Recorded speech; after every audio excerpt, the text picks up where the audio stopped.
가인이 아벨을 죽이고 이제 이 가인과 아벨 이후에 사람들이 이제 땅에 번성하기 시작할 즈음입니다. 그때 하나님의 아들이 등장했어요. 하나님의 아들이 등장해서 사람의 딸들과 결혼합니다. 그런데 이 하나님의 아들과 사람의 딸들이 이 결혼하는 이 결혼에 대해서 하나님에 대한 반응이 아주 심각합니다. 오늘 본문 창세기 6장 3절에는 나의 영이 영원히 사람과 함께하지 아니하리니 이렇게 말씀하십니다. 하나님의 영이 영원히 사람과 함께하지 않으시겠대요. 하나님의 아들과 사람의 딸이 결혼했는데 그 결혼에 대해서 왜 하나님께서는 이 결혼에 대해서 이렇게 진노하실까요? 하나님이 함께 하시지 않으시겠다는 거예요, 영이. 그러니 영원히 구원받지 못한다는 거 아닙니까? 이유는 뭐냐면 그들이 육신이 되기 때문에, 육신. 그러니 이 육체 덩어리, 이성 없는 짐승과 같은 이 육체 덩어리, 하나님의 영이 거하실 수 없는 존재가 되어버린 것입니다. 왜 이렇게 심각할까요? 도대체 하나님의 아들이 누구이길래? 궁금해지기 시작합니다. 하나님의 아들이 누구일까요? 이 구절은 성경의 아주 난해한 구절 가운데 하나입니다. 하나님의 아들이 누구인가? 이거에 대해서는 우리가 그 난해한 구절들이 있죠, 성경에. 난해한 구절은 보통 사람의 상식과 이성으로 받기가 참 어렵다는 이야기예요. 그런 이 얘기는 무슨 얘기냐면 이 땅의 일이 아니라 하늘의 일이라는 것입니다. 그러니까 영적인 거라는 것입니다. 그러니까 영으로 이렇게 우리가 해석을 하고 하늘의 일로 받아들이면 받아들일 수가 있는데 그것도 쉽지가 않아요. 왜냐하면 우리에게는 익숙하지 않은 것은 굉장히 불안합니다. 이상하고. 이상해 보이고 틀린 것 같고 받아들이기가 어려운 거죠. 그렇지만 이 난해한 구절에 이 묘미가 있어요. 여기에 풀어지기 시작하면요, 여기에 엄청난 보석들이 다 감춰 있습니다. 성경에. 그래서 이 난해하지만 그래도 넘어가지 않고 여기를 한번 풀어보겠습니다. 얼마나 난해하냐면요, 이 구절이 성경을 연구하는 학자들이 있습니다. 세계적으로 정통 있고 또 공인된 학자들이에요. 그 학자들이 이 구절에 대해서 세 가지 견해를 내놓았어요. 그러니까 하나로 통일할 수가 없었던 거예요. 그래서 세 가지의 견해가 있습니다. 그러니 다시 말하면 이 셋 중에 하나를 선택해도 문제가 없다는 이야기죠. 그런데 이제 잘 선택을 해서 해석을 해야지만이 하나님의 완전한 뜻을 우리가 알 수 있습니다. 그럼 이제 세 가지 견해를 한번 잠깐 살펴보겠는데요. 첫째 견해는 이 하나님의 아들이 누구인가. 이 하나님의 아들은요, 가인의 자손의 아들이다 이렇게 해석합니다. 그러니 가인의 자손의 아들과 그리고 하나님께서 가인이 죽인 아벨 대신에 주신 셋, 그러니까 예배하는 자와 예배하지 않는 자, 그러니까 신자와 불신자와의 결혼을 이야기하는 것입니다. 이게 첫 번째 견해이고요.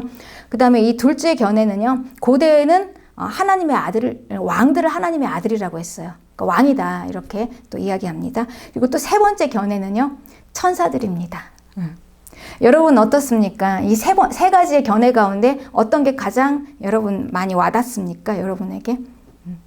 많은 그 사람들은 첫 번째, 그쵸? 첫 번째가 가장 받기가 쉽잖아요. 왠지 신자와 불신자와의 결혼, 그렇지. 이거는 뭔가 하나님이 진노하실 것 같아. 저도 처음에는 이 첫 번째 견해를 따랐었습니다. 맞아요. 그런 것 같아요. 그런데 문제는 뭐냐면 이 첫 번째 견해로 해석을 하게 되면은 그 다음에 하나님의 행동이 이해가 안 돼요. 사람을 향해서 쏟아붓는 그 불같은 분노가 그리고 그 심판이 이해가 안 되는 것입니다. 우리 노아의 홍수에 하나님께서 홍수로 다 죽이신 그거에 대해서 참 아직까지 그 부분에서 잘 풀리지 않는 분이 아마 많이 있으실 거예요. 왜 하나님께서 그렇게 얼마나 사람들이 잘못을 했길래 그렇게 두려웠고 무서운 하나님인가. 그 하나님 앞에 가기가 참 어렵구나 이렇게 생각했을 것입니다. 그런데 하나님께서 얼마나 진노하셨냐면요, 창세기 6장 7절에 보면 내가 창조한 사람들을 내가 지면에서 싹 쓸어버린다고 그러셨어요. 싹. 여기서 싹 쓸어버린다는 얘기는 그냥 깨끗이 닦아서 흔적도 없이 그냥 다 삭제해버리시겠다는 거예요. 그러니까 어마어마한 진노죠. 여러분 얼마나 인간이 뭘 잘못하면 도대체 뭘 얼마나 죄를 지었길래 이렇게 하나님께서 이렇게 삭제까지 할 정도로 이렇게 깨끗이 싹 쓸어버리신다는 것입니까? 그리고 뭐 신자와 불신자 간의 이 결혼이 이렇게 안 좋은 건가요? 하나님께서 이렇게 분노하시는 건가요? 좀 이해가 되지 않습니다. 그런데 제가 요한계시록을 묵상하면서 이 부분을 이해하게 됐습니다.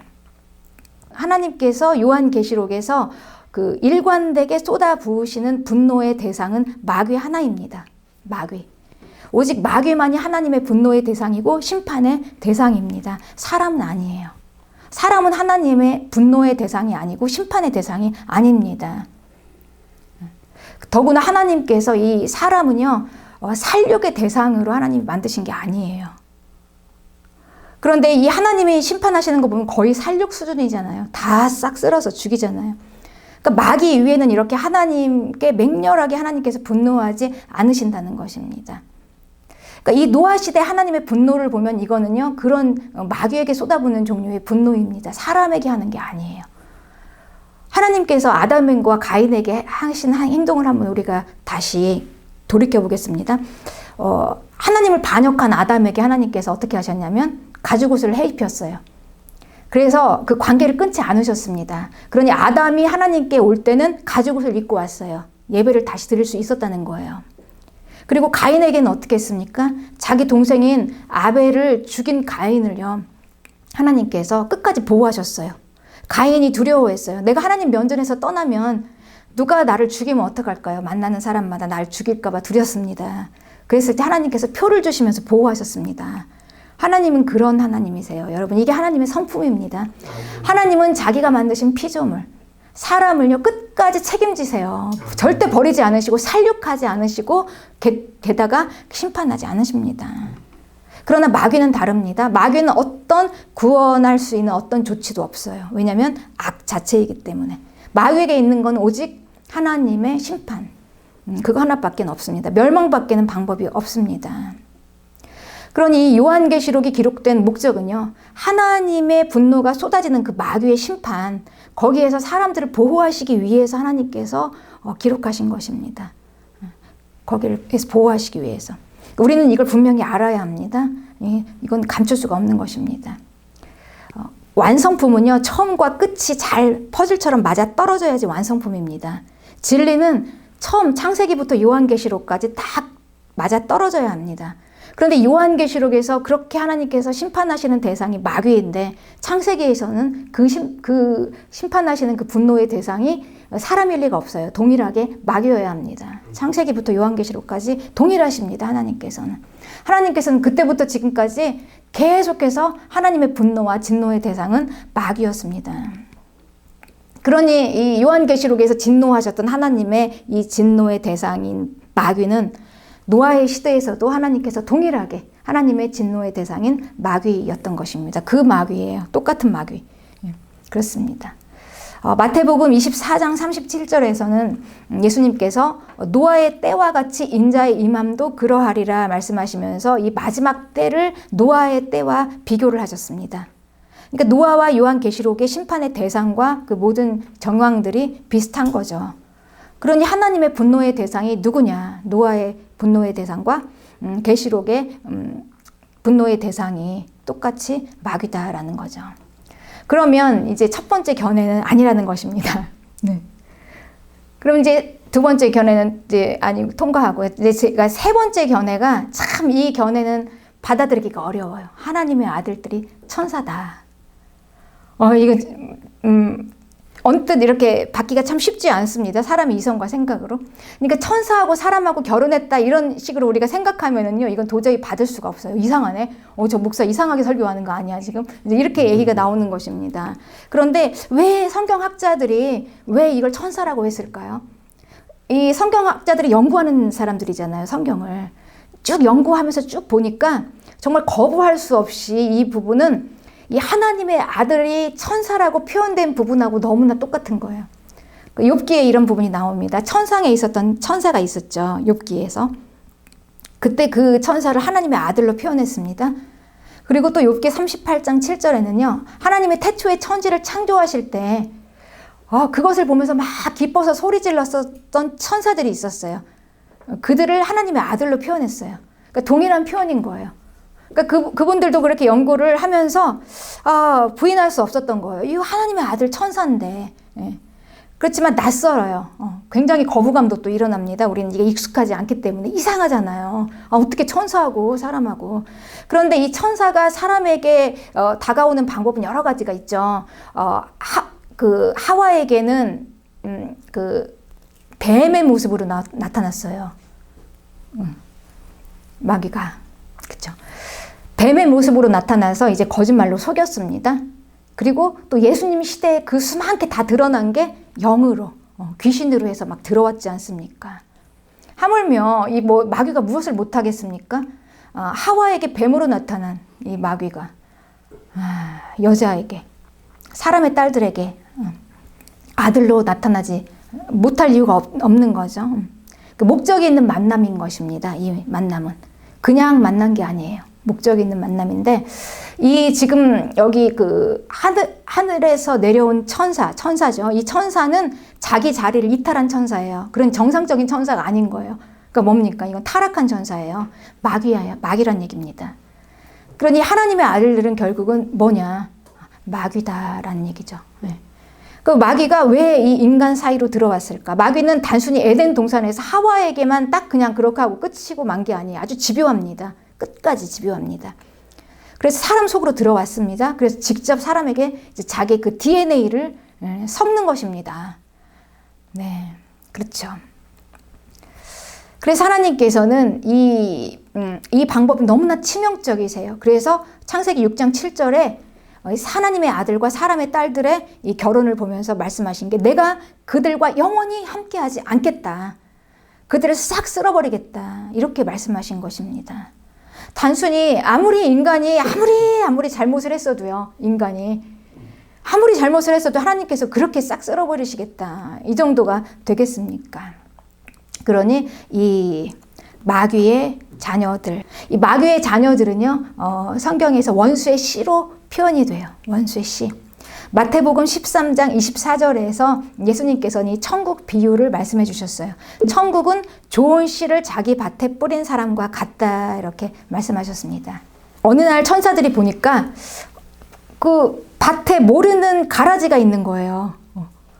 이거 뭐죠? 이거 주인은 이걸 뿌리지 않았는데? 그러니까 이 가라지가 이 곡식하고 섞어서 자라나고 있는 것입니다. 어디서 이런 게 생겼습니까? 그러니 그 주인이 말씀하십니다. 원수가 그랬구나.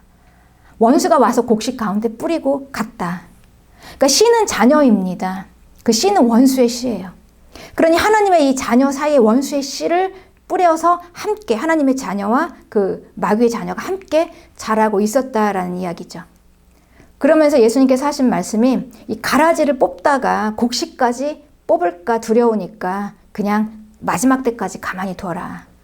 그러니까 이 마귀의 자녀와 그 하나님의 자녀가 너무나 밀접하게 섞여가지고 연합을 이루어가지고 밀착이 돼 있으니까 분리시킬 수가 없는 거죠. 섣불리. 그렇습니다. 그러나 마지막 심판의 날에는 추수 때 가라지는 불살라서 불태우고, 그리고 곡식은 창고에 넣어라. 심판의 날이 있다라는 것입니다. 그러니 이 비유에서 곡식은 신자, 그리고 가라지는 불신자가 아닙니다. 곡식은 하나님의 자녀, 그리고 가라지는 마귀의 자녀인 거죠. 그래서 이 하나님의 아들들과 이 사람의 딸들 사이에서요, 자녀가 나지 않겠습니까? 이제 그게 문제인 것입니다, 우리한테는. 네. 그 일대에서 끝나지 않아요. 일단 결혼을 했다는 것은 이제 그 종족이 번식이 된다는 이야기잖아요. 이제 거기에서 나오는 그 원수의 씨, 그 원수의 씨가 지금 이제 뭐라고 나와 있냐면 네피림으로 나와 있어요. 네피림. 이들은 고대의 유명한 사람이었습니다. 마귀의 유전자를 가진 아주 강력한, 그 시대를 완전히 그냥 뭐 리더하는 자들이었죠. 힘 있는 자들. 그러니까 미인을 누가 차지합니까? 여러분, 힘 있는 자, 권세 있는 자, 돈 많은 자, 이런 자들이 미인을 차지하잖아요. 그러니까 미인을 차지한 아름다운 사람의 딸들을 차지할 수 있는 당대의 가장 뛰어난 자들이었다는 거죠. 이들이 네피림이었습니다. 그래서 하나님께서는 이들을 이제 노아의 홍수 때 싹 쓸어버리시고, 그리고 나서 이들이 또 등장했어요. 홍수 후에. 만만한 마귀가 아니에요. 그냥 물러설 마귀가 아닙니다. 그들이 니무롯이라는 이름으로 나왔습니다. 그래서 그 이름으로 이제 바벨탑을 쌓습니다. 그리고 이제 인류의 항상 최상위 그룹에서 리더로 뛰어난 자로 속해 있었습니다. 이 네피림, 이게 이제 바로 거인 족속의 조상이에요. 거인 족속. 근데 거인 족속이라는 그 구절이 나와요. 성경에 많이 나옵니다. 가나안 땅에 들어갈 때, 그리고 다윗의 싸움의 대상, 거인 족속. 이 거인 족속에 대해서는 아주 자세하게 기록되어 있는 부분이 여러분 다 아실 거예요. 골리앗. 다윗이 맨 처음에 싸웠던 그 대상이 골리앗인데 골리앗이 거인 족속이었습니다. 그런데 이 골리앗에 대해서 아주 자세하게 묘사를 해놓고 있어요. 근데 골리앗은 블레셋의 가드 사람이었어요. 블레셋에 속했죠. 다윗 때. 그리고 키가 자그만치 3m였습니다. 3m. 그리고 그 골리앗이 입었던 갑옷이 60kg였어요. 그러면 한번 상상을 해보세요, 여러분. 이건 단순히 그냥 하나의 돌연변이 정도로 어떻게 하다가 하나 나온 정도가 아닙니다. 이런 정도의 이 사람들이 무리를 이루어서 이 거인 족속이 되어서 한 나라를 만들 정도의 아주 가나안의 유명한 왕들이 있었어요. 그러니까 이 원수의 씨가 아주 그냥 다 퍼져 있었다는 거죠. 그래서 하나님께서는 이 원수의 씨를 싸우기 위해서 이스라엘을 하나님께서 보냈잖아요. 그래서 가나안과 싸우라가 지금 바로 이 얘기입니다, 여러분. 가나안 7족속과 싸워서 그들을 죽이지 말고 들어가는데 그들을 불쌍히 여기지도 말고 혼인도 하지 말고 어떤 언약도 하지 말고 그냥 죽이래요. 그냥. 그러니까 이건 그냥 살육 그 자체예요. 그냥 죽이라는 것입니다. 그래서 이 부분도 우리가 풀어지지 않는 부분이었어요. 아니 도대체 인간이 잘못하면 얼마나 잘못했길래 얼마나 죽을 죄를 졌길래 하나님께서 이렇게 다 죽이냐. 예. 네, 여러분, 우리가 요즘에 그 전쟁 있잖아요. 우크라이나 전쟁 알고 있죠. 그 전쟁을 아무리 우리가 정당화시켜도요, 이건 범죄예요. 사람을 그렇게 살육하고 죽이는 거에 대해서는 말할 수가 없습니다. 아무도 거기에 대해서는. 예. 뭐 미화시켜서 이야기할 수가 없어요. 뭐라고, 뭐 무슨 정치적인 견해, 무슨 사상적인 견해도 통할 수가 없어요. 사람이 그렇게 끔찍하게 죽어나가는 것 자체는 그냥 범죄다라는 거죠. 근데 이게 어디에서 일어났습니까? 가나안 땅에서 일어났어요. 누구를 대상으로? 이스라엘이요. 하나님의 백성이. 누구의 지시를 받고요? 하나님의 지시를 받고. 그럼 하나님은 이런 살육을 하시는 분이실까요? 뭐 더 이상 표현을 할 수가 없어요. 사람을 죽이는 거에는. 이게 바로 이제 이해가 가지 않는 거죠. 그런데 이 이스라엘은 가나안으로 들어가지 못했습니다. 하나님은 그 가나안의 모든 사람들 다 죽이라는 게 아니라 정해진 7족속이 있었어요. 그 7족속만 죽이라는 거였습니다. 그 7족속이 바로 이제 이 거인 족속이었던 거죠. 그래서 이들이 이제 그 정탐하러 갔을 때 정탐꾼이 들어가서 포도를 하나 가져왔는데요. 포도 송이 하나를 가지고 왔는데 그거를 두 사람이 어깨에다 메고 왔어요. 이렇게 긴 막대기에 달아서. 그러니까 포도가 얼마나 컸냐. 그거는 그 가나안 땅이 아주 좋은 땅이어가지고 그렇게 큰 포도가 난 게 아니었고요. 그냥 이 거인들이 사니까 이 거인에 맞는 환경에 조성돼서 그런 열매가 나왔다. 그러니 이제 이 사람들이 얼마나 기겁을 합니까? 그런 거인들이 살고 있는데 저런 포도를 먹고 있으니 이제 못 들어가는 겁니다. 못 들어갔어요. 그랬던 것입니다. 그러니 이 하나님의 이 가나안의 이 전쟁, 하나님께서는 이 가나안의 전쟁을 이들과 이제 싸우라고 하나님께서 이스라엘을 들이신 것입니다. 싸워서 차지해라. 오직 믿음으로만 할 수 있다는 거죠. 그 거인들을 어떻게 죽입니까? 오직 믿음으로만 할 수 있는 땅이죠. 그리고 이제 그 다음인데 다윗이 또 살육을 하기 시작합니다. 어마어마하게 막 대사육을 시작을 해요. 다윗의 그 많은 사람을 다 죽이는데 처참하게 살육을 다 하는, 여러분들 아마 성경 읽어보셨으면서 아마 그런 의문을 가지셨을 거예요. 곳곳마다 그냥 다 죽이잖아요. 다 죽여요. 다 쳐 죽여요. 막 칼로 쳐 죽이고 목을 베어서 쳐 죽이고, 그 가나안의 그 유명한 왕들을, 그 유명한 그 잘나고 똑똑한 왕들을 그냥 다 목을 밟아서 죽이고 막 칼로 쳐 죽이고 엄청나게 비참하게 막 죽입니다. 끔찍하게. 그런데 하나님께서는 뭐라고 그러냐면요, 다윗은 내 마음에 합한 자다. 다윗을 아주 기준으로 세웠잖아요. 기준으로. 그러면서 우리는 하나도 풀리지 않는 의문이 있었습니다. 항상 찜찜하게 뒤쪽으로는. 다윗이 저렇게 사람을 죽였을까? 그걸. 너무 이건 뭐 풀어줄 수가 없으니까 덮어놓고 그냥 계속 읽었던 거죠. 다윗의 이런 그 좋은 부분만 보면서. 참 이상한 게 한두 가지가 아니었습니다. 그렇죠. 우리가 이제 이 부분에 대해서 풀려지지가 않으면요, 이 하나님에 대한 신뢰가 우리가 생기지 않습니다. 이런 분이 하나님 와닿지가 않는 거죠. 오늘 이제 이 시간 이 하나님에 대한 모든 오해가 다 풀려지기를 기대합니다. 그리고 제가 이걸 통해서 느꼈던 이 엄청난 감동을 우리가 이 시간 함께 느끼길 축복합니다. 우리 다윗의 첫 싸움 상대가 골리앗이었습니다.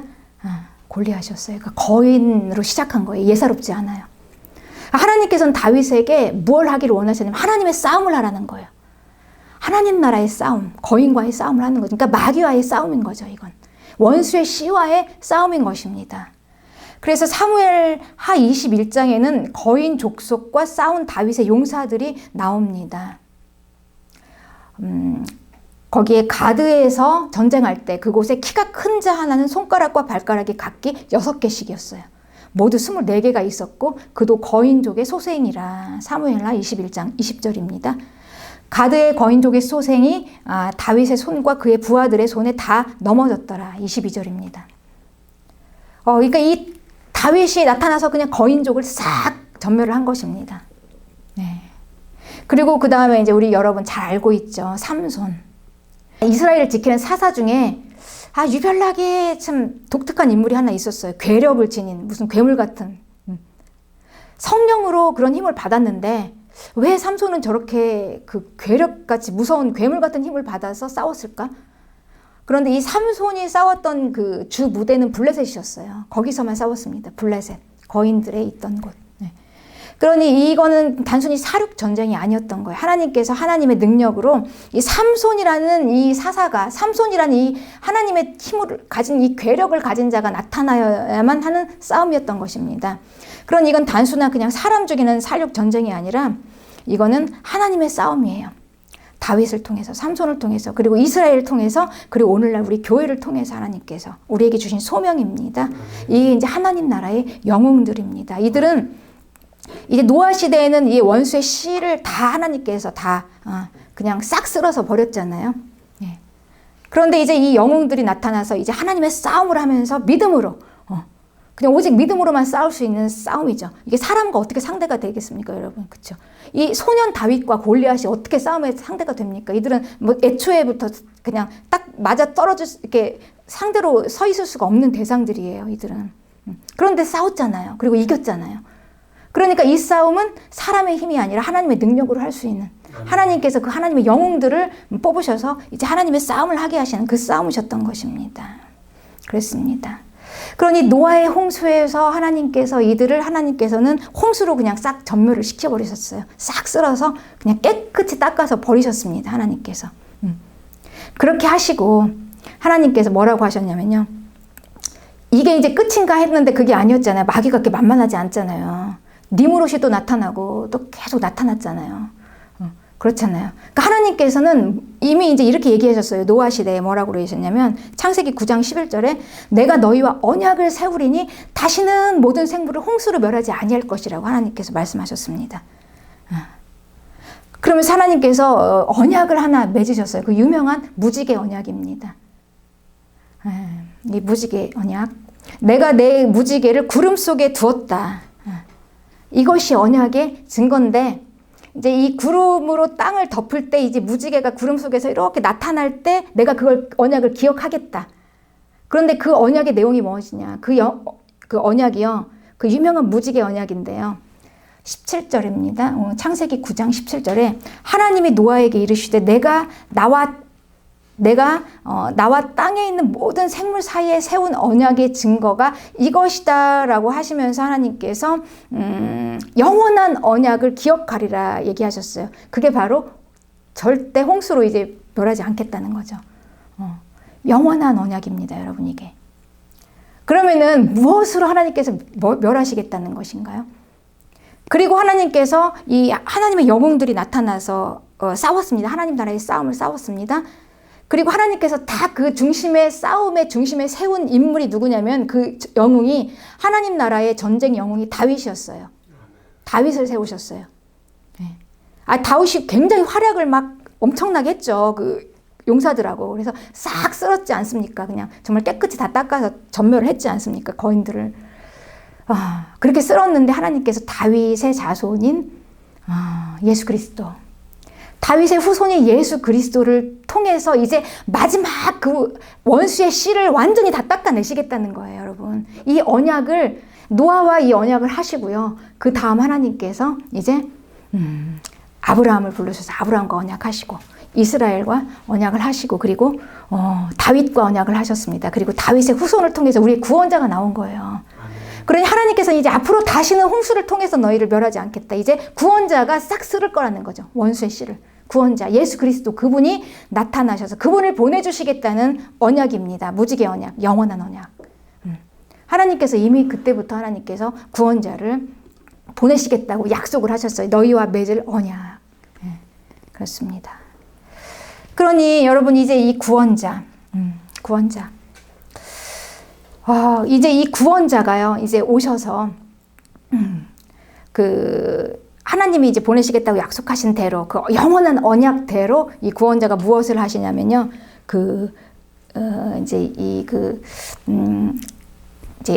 원수의 씨를, 그러니까 마귀를 끝까지 그냥 싹 깨끗이 쓸어서 이제 그 마지막 전멸을 시키는 거예요. 요한계시록. 거기에 이제 이 구원자의 싸움이 기록되어 있습니다. 그렇습니다, 여러분. 네. 그래서 이제 예수님께서 이 구원자께서 이 마귀를 이제 이기신 그 십자가 승리가 있죠. 십자가 승리. 십자가에서 예수님께서 이제 죽으시고 부활하셨습니다. 그 부활하시고 나서 예수님께서 어디로 가셨냐면요. 베드로전서 3장 20절 보면 그가 또한 영으로 가서 옥에 있는 영들에게 선포하시니라. 베드로전서 3장 19절입니다. 그런데 그들이 누구냐? 그들은 전에 노아의 날 방주를 준비할 동안 하나님이 오래 참고 기다리실 때 복종하지 않던 자들. 그들에게 예수님께서 가셔서 선포를 하셨다는 거예요. 그러니까 뭘 선포를 하셨냐? 그런데 이제 이걸 단순히요, 이게 이제 구원을 위한 복음이라기보다는 이 예수님께서 이 선포하신 이 선포는 뭐냐면요. 지금 이들이 누구인가를 아는 게 중요하잖아요. 노아의 방주 때 하나님 앞에서 순종하지 않았던 자들이에요. 그런데 우리는 이걸 뭐라고 얘기했습니까? 원수의 씨. 그죠? 마귀. 그러니까 이 사람이라는 의미보다는요. 그러니까 이 노아의 홍수에서 순종하지 않던 자들. 결국은 이들이 누구냐면 타락한 천사들입니다. 타락한 천사들. 그러니까 예수님께서 이제 십자가 승리를 딱 이뤘잖아요. 노아의 홍수 때 하나님께서 얼마나 큰 상처였겠습니까? 여러분 생각해 보세요. 하나님께서 온 자기가 그 창조물을 다 쓸어버리셨잖아요. 깨끗이 완전히. 그러니까 이 요한계시록 마지막 심판에 나타날 그 노아의 홍수 그때와 같은 그 심판이 그때 일어났던 거예요. 노아의 홍수 때. 엄청난 상처를 받았습니다. 다. 하나님께서 노아의 때 그렇게 다 싹 쓸어서 심판을 하셔서 타락한 천사들을 바로 이 옥에다 가둬뒀다는 얘기죠. 옥에 가둬뒀는데 이제 하나님께서 그때 노아의 때 언약을 하셨잖아요. 영원한 언약. 영원한 언약으로 오신 그 구원자께서 이제 승리하시고 나타나셔서 그 자리에 가신 거예요. 그리고 선포하신 거예요. 그 타락한 천사들 앞에서. 그때 그 당시에 타락한 천사들 앞에서 십자가의 구원을 이제 말하신 거죠. 그 십자가 구원의 복음으로 승리하신 것을 선포하신 거죠. 그렇습니다. 네. 그러니 이제 이들은 유다서에는 이렇게 나와요. 자기 지위를 지키지 아니하고 자기 처소를 떠난 천사들을 큰 날 심판의 때까지 영원한 결박으로 흑암에 가두셨다. 그 옥이라는 데는 결박당해서 가두어둔 곳입니다. 심판 때까지 이렇게 되었다는 것입니다. 네. 노아 시대에 타락한 천사 하나님의 아들들, 그들은 지금 옥에 이제 감금되어 있었죠. 그리고 예수님께서 직접 찾아가셔서 선포하셨어요. 십자가의 승리를 선포하신 거예요. 그들 앞에서 당당하게. 그 장면을 한번 생각해 보세요, 여러분. 얼마나 우리의 승리 아닙니까? 그 승리를 우리에게 주셨는데 오늘 부활하셨어요. 예수님께서 부활하시고 그 부활의 그 승리를 오늘 우리에게 주신 것입니다. 이제 우리는 그 끝까지 그 원수의 씨와 계속해서 이제 우리는 싸워서 이길 수 있는 그런 영웅들입니다. 네. 그러니 이제 그들 앞에서 이제 그들의 패배를 예수님께서 선포하시고 밝히신 거예요. 너희는 패배했다. 이미 다 패배했다. 그리고 하나님께서 말씀하신 그 영원한 언약인 구원자 나타나셔서 구원의 승리를 선포하신 것입니다. 그리고 이제 그 승리를 우리가 받았습니다. 우리는 끝까지 이제 마지막까지 그 승리로 승리할 것입니다. 네. 그렇습니다. 이제 결국 땅으로 내려온 타락한 천사들, 사람의 딸들과 결혼해서 원수의 씨를 뿌린 결과로 노아의 시대에 하나님은 땅에서 다 쓸어서 깨끗이 다 쓸어버리셨습니다. 노아의 가족 8명만 빼놓고요. 네. 그때 창조계에 엄청난 상처가 있었죠. 그러나 우리에게는 구원자, 그분이 있었습니다. 노아의 그 심판은 그렇게 비참하게 끝난 게 아니었어요. 하나님의 영원한 언약, 하나님은 항상 우리에게 소망을 주십니다. 그 상처나고 그냥 상처투성이의 그 심판으로 끝난 게 아니라 영원한 언약, 그 무지개 언약으로 구원자를 주시겠다. 그 약속으로 끝이 난 것입니다. 그리고 그 구원자가 오셨습니다. 그래서 우리는 영적 전쟁인 것입니다, 여러분. 영적 전쟁이에요. 네. 그러니까 마귀의 씨와 싸울 대상은 오직 하나님의 씨. 이게 바로 우리 교회의 소명입니다. 우리가 이런 구원 역사의 진실을 안다면 우리가 구원을 말하면서 마귀를 빼놓고 하면 말이 안 됩니다. 네. 우리에게는 분명히 원수가 있습니다. 그 원수의 종이 되면 또 안 됩니다. 우리에게 그 이김을 주시고 승리를 주신 그 승리를 우리가 붙잡고 우리는 끝까지 승리할 수 있습니다. 이 싸움은 구원자가 이미 승리하고 이기신 싸움입니다. 우리에게 주신 승리를 믿고 구원자를 따라가면 우리는 이기고 반드시 승리할 수 있습니다. 할렐루야.